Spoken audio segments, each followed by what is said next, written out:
Y bueno, hoy día empezaba el ENADE. Así es. Así es. El tema económico, empresarial, o sea, eso. Hoy día empezaba, bueno, pero es que toma toda la semana el tema, po. Pero un día. Es un día, está bien, pero toma toda la semana y vamos a estar con muchos temas. Pero el tema económico, el tema fiscal es importante. Y por eso les tenemos un tremendo invitado hoy. Además que estamos estrenándolo aquí en Llegó la Hora. No estoy seguro. Llegó la hora, sí, lo estamos estrenando. No, porque creo que cuando estaba Juan Lagos, invitó a harta gente y pensé que podía ser Bastián, pero veo que te excluyó. No, economista, investigador de la Fundación para el Progreso, Bastián Romero, bienvenido a Radio Agricultura, aquí ya Llegó la Hora. Llamá Institutal, no se te olvidó, Marceini. Ah, bueno. Instituto Nacional, gran bueno, entre ustedes se entienden. Sí. Muchas gracias por la invitación. ¿Viste? Ahí se ganó todos los puntos de José Francisco Lago. Pero hoy día estamos en son de paz. Hoy día están en son de paz. Instituto Nacional, pero en son de paz. Pero la generación es buena. No exageraría tampoco, pero, ¿no? Pero bueno. Más o menos. Sí. La tuya salió más o menos, parece. La mía salió más o menos. Sí, es lo que la de Bastián salió mejor. Seguro que sí. Bueno, ya, vamos a lo importante, pues, que se nos mezclan los temas, a esta hora son cosas que pasan. Oye, Bastián me estaba acordando, ya que andamos medio dicharachero, me estaba acordando un remix del presidente Milei hace un tiempo atrás que decía, no hay plata. No hay plata. Y parece que ese término se traspasó a nuestro país porque todos los ex asesores del Banco Central y economistas alertaron efectivamente que el delicado estado de las cuentas fiscales. ¿Qué significa esto? ¿Qué es lo que pasa? Y efectivamente, no hay. ¿Qué significa que en Chile no hay plata? A lo que se refieren estos economistas, Mara, es a que en Chile tenemos un problema con las holguras fiscales, que es lo que se necesita para financiar programas sociales y el gasto público del gobierno. Y sobre todo si es que agregamos más gastos permanentes, como una subida de la PGU, por ejemplo. Uh-huh. Entonces, cuando dicen que no hay plata, significa que los ingresos que recauda el gobierno están en cierto nivel y el gasto público está en un nivel un poquito más alto. O sea que estamos cada año gastando un poquito más de lo que estamos recaudando y por eso nos tenemos que endeudar. Y la deuda va creciendo todos los años. Hasta el año pasado llevaba 16 años creciendo más rápido que la economía, la deuda. Entonces eso nos pone en una situación más o menos crítica porque la deuda sigue creciendo y con ello suben los pagos de intereses y la economía se empieza a estresar.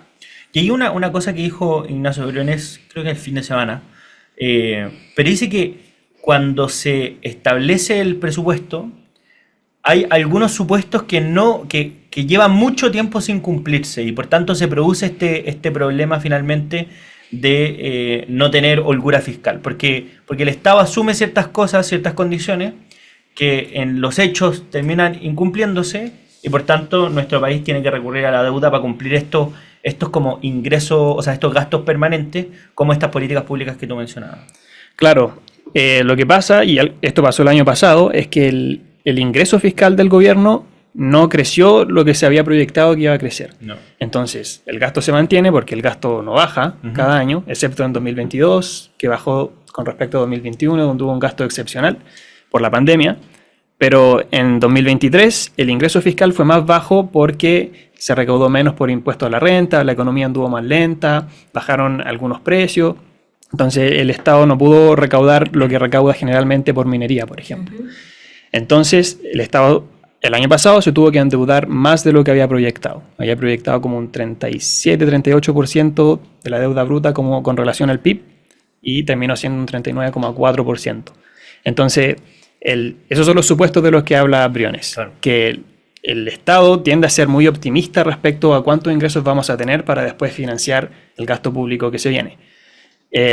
Y resulta, como pasó el año pasado, que los ingresos son variables. No siempre son lo que uno puede esperar. El año pasado fueron mucho menores. Bastián, lo que pasa es que al final uno escucha que en el fondo no el gobierno, el Estado no tiene plata y los políticos empiezan a justificar las reformas tributarias para poder cobrar más impuestos y así recaudar más plata. Pero la parte que se les olvida, finalmente, y ojalá nos puedas explicar un poquito más, es la importancia del crecimiento económico para obtener esa recaudación. No ir cobrando más porque finalmente eso también desincentiva el crecimiento, la inversión. Entonces, ¿cómo entender en el fondo la importancia de un gobierno o un Estado que fomente el desarrollo, el crecimiento y la inversión con el fin de recaudar más para los programas sociales y no a costa de seguir generando mayores impuestos? Claro, es que hay varias formas de recaudar. Está esa, aumentando los impuestos, cobrándole más a las personas o a las empresas, y eso puede tener distintos efectos en la economía, efectos adversos que pueden ralentizar la economía, o la forma principal de recaudar más es promoviendo el crecimiento económico. ¿Por qué? Porque cuando uno promueve el crecimiento económico, eso significa que se están creando más empleos, más trabajadores que están pagando impuestos a la renta, más empresas que están pagando impuestos a la renta. En general, la economía se está moviendo más, y si se están creando más empresas y más empleos, el Estado tiene más de dónde sacar plata, más de dónde recaudar. Ahora, igual hay aspectos que sí se pueden lograr con una reforma tributaria. Por ejemplo, en Chile sí tenemos una recaudación muy baja con respecto a lo que pagan las personas. Solamente pagan como las personas que ganan mucha plata en Chile. O no mucha, sino que están como en el espectro, en la parte más alta. Entonces, lo que recomiendan muchos economistas es ampliar la base. O sea, que las personas que ganan menos también paguen impuestos de forma gradual y en una proporción menor, pero que también paguen impuestos. Y que esa es la forma en que los países que llegaron ya al desarrollo han hecho para aumentar su recaudación. Entonces, esa es una forma que Chile sí puede promover a través de una reforma tributaria para recaudar más plata, pero es más o menos costosa para los políticos porque nadie lo quiere promover, claro. Porque es costoso decirle a las personas, oye, te vamos a cobrar más impuestos, sobre todo si es que tú eres de ingresos bajos. Claro, pero se insiste en el impuesto a los más ricos, que no siempre obtiene la recaudación que se promete que debe tener. Así es, ¿no? Y de hecho tiene efectos contrarios, hace que las platas se vayan. De la OCDE, 12 países tenían ese impuesto en algún momento, 9 se deshicieron de ello, solo quedan 3 y no le está yendo muy bien a esos 3 tampoco con la recaudación de ese impuesto específico. El crecimiento económico es y seguirá siendo la principal forma de recaudar. Por ejemplo, en una reforma tributaria también se puede modificar el impuesto corporativo, que en Chile es muy alto, es de un 27%, comparado con el promedio de la OCDE, que es un 23%. Este es el impuesto que se le cobra a las empresas por sus ganancias. Lo que puede hacer la reforma tributaria es bajar este impuesto desde el 27 al 23 o incluso al 20 si queremos ser más ambiciosos. El 2010 era 17. Claro, sí. Claro, esto se ha ido subiendo paulatinamente desde el año 2000 y la comisión Marfan, que terminó hace poco, estimó que todas estas subidas del impuesto corporativo desde el 2000 hasta ahora nos han costado 8 puntos del PIB.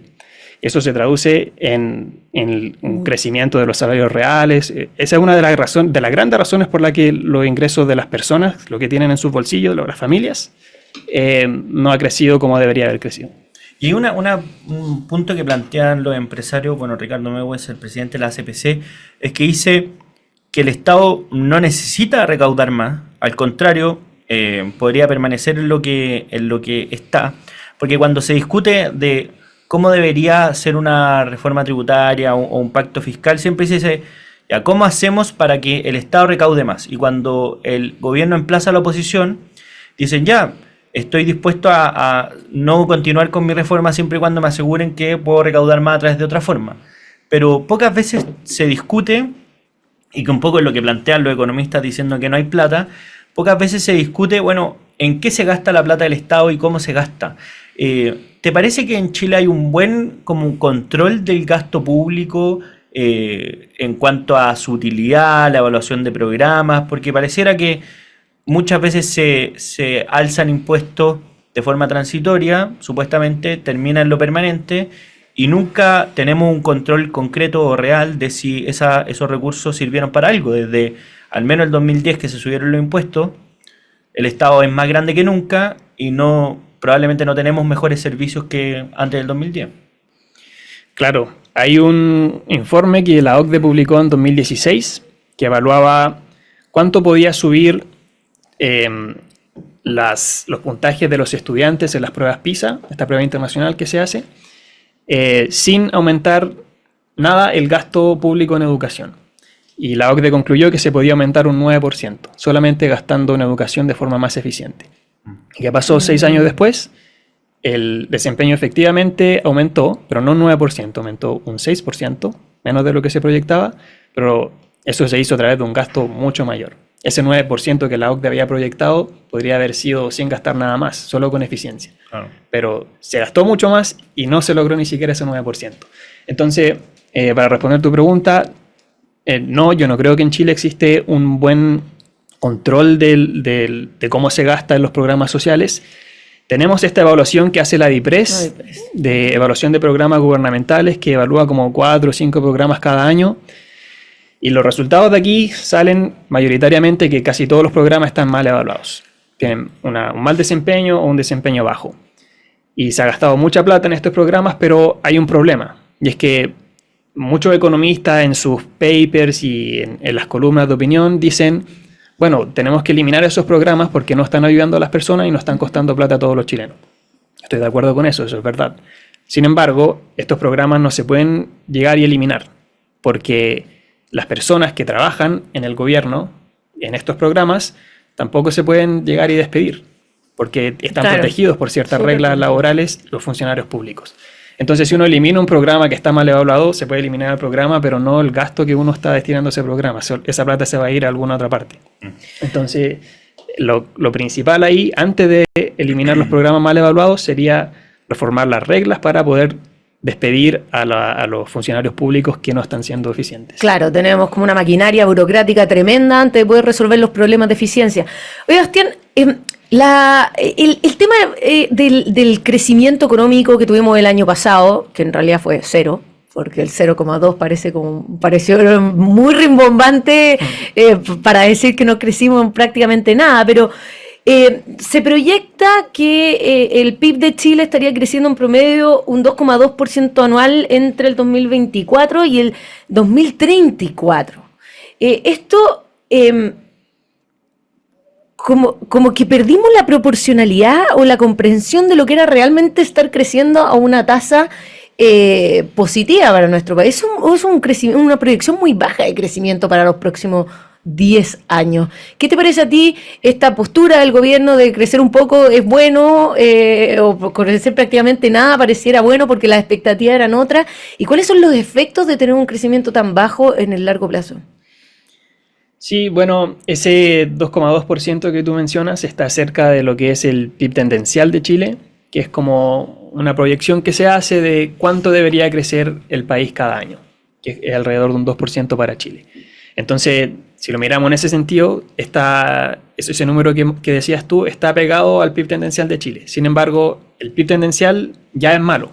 Por todos los problemas que tenemos en Chile en materia económica, ese PIB tendencial debería ser mucho mayor, si es que hacemos las mejoras necesarias. En las décadas pasadas crecíamos en torno al 5 o 6% algunos años, y eso fue lo que nos hizo mejorar como país y destacarnos frente a nuestros vecinos de América Latina. Ahora, este crecimiento económico tiene que ser impulsado a través del gobierno, a través de reformas que permitan a los empresarios innovar y hacerlo de forma rápida y de forma menos costosa, sobre todo con el tema de la permisología, que es lo que es una de las mayores trabas a los proyectos más grandes de inversión en Chile. Hoy en ENADE, los empresarios hacen un llamado al presidente Boric y dice a que el sector público no obstruya la actividad empresarial y a reformar el sistema político y abordar la inseguridad. A grosso modo, ¿te parece que hoy día el sistema público está entorpeciendo la actividad empresarial? Está muy de moda la discusión en torno a la permisología, está muy de moda en torno a la discusión verdaderamente sobre el compromiso que tiene el gobierno en el crecimiento económico, pero vemos ya que esto es una situación que se arrastra por muchos años y que varios han bautizado la última década como la década perdida en materia de crecimiento económico. ¿Es por el sector público? ¿Es por las condiciones del país? ¿Qué está pasando que estamos últimos en la lista de crecimiento económico de América Latina?